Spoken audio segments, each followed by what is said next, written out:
Here is the Unit 5 test 5.09 cultural perspectives for LAC 1 English. Poem, the Parda Nation. Read the poem. The Parda Nation. Sarojini Naidu was an Indian poet and activist. Known as the Nightingale of India, she advocated for India's independence, social welfare, and equal rights. The Parda is a religious and social practice of seclusion in some Hindu or Muslim communities of South Asia. Women are either physically separated from males using separate buildings, screens, walls, or curtains, or they may be concealed by loose clothing and veils. Her life is a revolving dream of languid and sequestered ease. Her girdles and her fillets gleam like changing fires on sunset seas. Her raiment is like morning mist, shot opal, gold, and amethyst. From thieving light of eyes impure, from coveting sun or wind's caress, her days are guarded and secure behind her carven lattices, like jewels in a turbaned crest, like secrets in a lover's breast. But though no hand unsanctioned dares unveil the mysteries of her grace, time lifts the curtain unawares, and sorrow looks into her face. Who shall prevent the subtle years, or shield a woman's eyes from tears? Question 1. What is the central idea of this poem? A woman's life is filled with secrets that can never be discovered. B, white walls and veils might appear to protect women, but they deny women freedom and happiness. C, legally and culturally, women must be treated with respect and should have equal opportunities. You may pause the video between questions while you choose your answer. Question 2. How does the personification in the lines "time lifts the curtain unawares and sorrow looks into her face" affect meaning? When time lifts the curtain, the sadness caused by Parda is revealed. B, by making sorrow a character, the distress caused by exposure is clear. C, time causes the woman's tears when it lifts the curtain because she is put on display.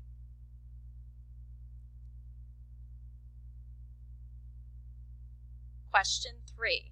How does the speaker's society view women?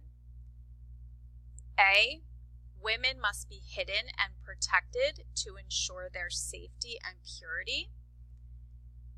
B, women must be secluded from men since they are manipulative and strange. C, women are powerful and have the ability to influence men with their beauty. Again, feel free to look back at the poem as you are answering the questions. Question 4. In the first stanza of the poem, the woman is portrayed as someone who is beautiful and otherworldly. Why did the poet choose to describe the woman in this manner? A, as the poem is meant to describe the poet, she includes this stanza to portray herself as beautiful and desirable. B, the portrayal of the woman in this stanza expresses how some Hindu or Muslim communities would view this practice. It contrasts the speaker's views expressed in the final stanza. C, the poem focuses on the speaker's culture and religious beliefs. The beauty of the woman reflects how the speaker feels about her culture. Question 5. Sarojini Naidu was politically active during India's struggle to gain independence from British rule. She was also dedicated to bringing equal rights to women who were treated as a second class in Indian society. How does the religious custom of the Parda shape meaning in the Parda nation? A. The Parda represents the unique customs and religious practices of India. This emphasizes the origin of the poem and the poet's pride in her country. B. The Parda is something that protects and guards women from harm. The poet uses this symbol to make the argument that women must continue to be protected. C. The Parda is a symbol of oppression despite its use in some Hindu and Muslim communities. The poet uses this symbol to argue that isolating women from men harms women.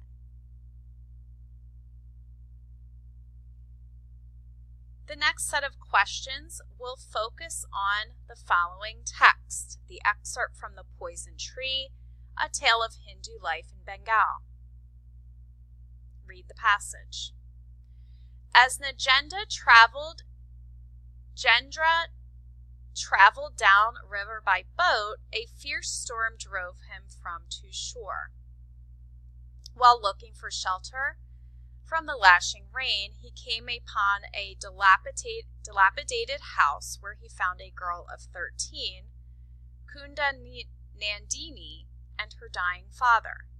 Unable to locate Kunda's aunt in Calcutta, Najendra wrote his wife Surja Mukhi for assistance. Here's the excerpt from The Poison Tree.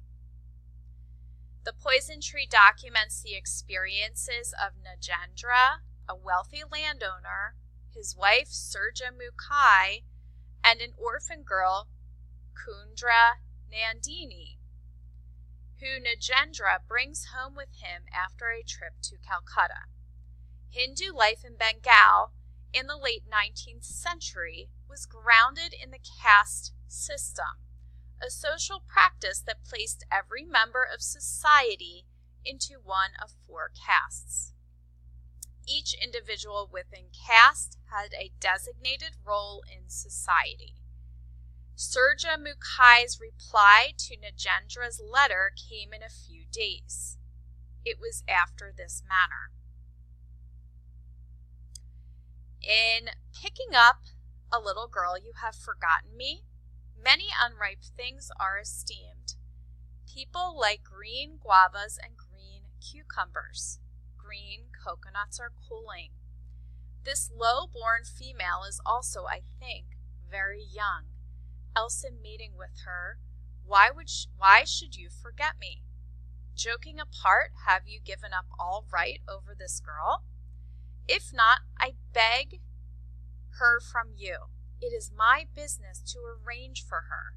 In whatever becomes yours, I have the right to share. But in this case, I see your sister has entire possession. Still, I shall not vex myself much if Kamal usurps my rights. Do you ask, what do I want with this girl?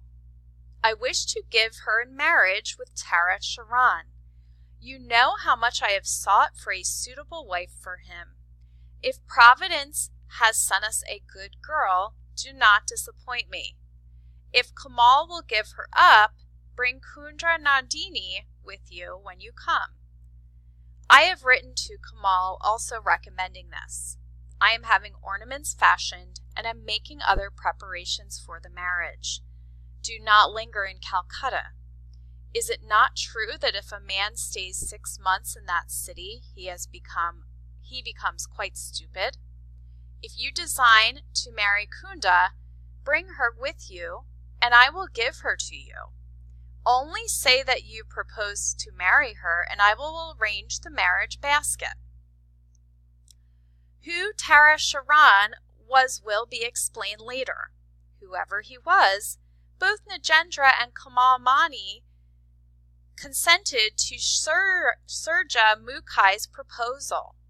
Therefore, it was resolved that when Najendra went home, Kunda Nandini should accompany him. Everyone consented with delight, and Kamal was also prepared some ornaments. Surja Mukhai's father's house was in Konagar. Her father was a Kaistha of good position. He was cashier in some house at Calcutta. Surja Mukhai was his only child. In her infancy, a Kaistha widow named Srimati lived in her father's house as a servant and looked after Surja Mukhai. Srimati had one child named Tara Sharan, of the same age as Surja Mukhai. With him, Surja Mukhai had played, and on account of this childish association, she felt toward him the affection of a sister. Srimati was a beautiful woman, and therefore soon fell into trouble.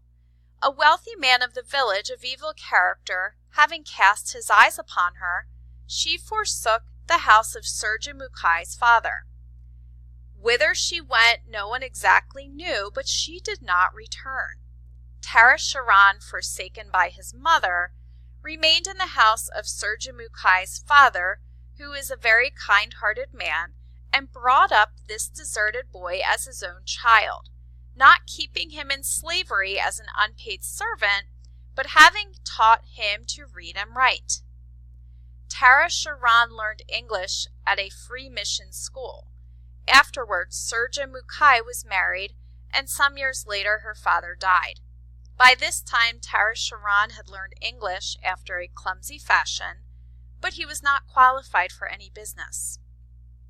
Rendered homeless by the death of Surja Mukhai's father, he went to her house. At her instigation, Najendra opened a school in the village, and Tara Sharan was appointed master. Nowadays, by means of the grant and aid system in many villages, sleek-haired, song-singing, harmless Master Babas appeared. But at that time, such being as a Master Babu was scarcely to be seen.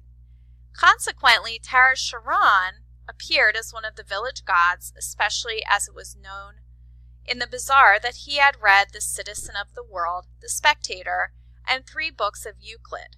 On account of these gifts, he was received into the Brahmo Samaj of Debandra Babu, the Zamindar of Debipur, and reckoned as one of that Babu's retinue. Tara Sharan wrote many essays on widow marriage, on the education of women, and against idol worship, read them weekly in the Samaj, and delivered many discourses beginning with, "O most merciful God." Some of these he took from the Tatwabadini, and some he caused to be written for him by the school pandit. He was forever preaching, abandon idol worship, give choice in marriage, give women education. Why do you keep them shut up in a cage? Let women come out. There was a special cause for this liberality on the subject of women, inasmuch as his own house there was no woman. Up to this time he had not married. Surja Mukhai had made great efforts to get him married, but his mother's story was known in Gadvipur. No respectable Kaisa consented to give him his daughter. Many a common disreputable Kaisa girl he met have had, but Surja Mukhai, regarding Tara Sharan as a brother, would not give her consent, since she did not choose to call such a girl sister-in-law. While she was seeking for a respectable Kaisa girl, Najendra's letter came describing Kunda Nandini's gifts and beauty. She resolved to give her to Tara Sharan in marriage. Question 6 that has to do with this excerpt. How does this excerpt best develop the theme that women must be treasured and protected? A. When she learns about the orphan girl, Surya Mukhai's reaction is to get her married as soon as possible. B. Kunda is thrilled by her upcoming marriage to a kind man who is committed to women's rights. C. Serja sees Tara as her adopted brother. He, in turn, looks after her.